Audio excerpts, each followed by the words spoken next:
ఇప్పుడు కాంట్రవర్సీ అవుతుందని మీకు అనిపించలేదా సార్? నేను ఇట్లా మాట్లాడితే అంటే ఈ వర్డ్ ఈ వాక్యం నేను ఉపయోగిస్తే అని.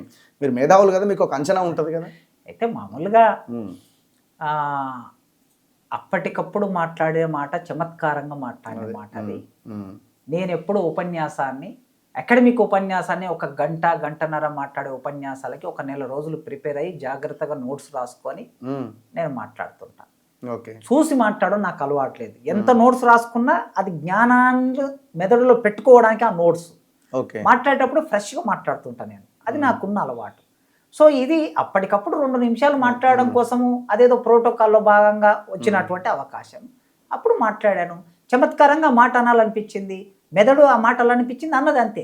దానికి విపరీత అర్థాలు, ఉద్దేశాలతో మాట్లాడింది లేదు. ఉద్దేశాలు ఆపాదించి విపరీత అర్థాలు ఎవరైనా తీస్తే నేను చేయగలిగేది కూడా లేదు. Anyway thank you sir. Thank you. Thank you very much. ఇది ప్రొఫెసర్ కాసిం సార్ ఇస్తున్న క్లారిటీ. చూస్తూనే ఉండండి మన తొలి వెలుగు.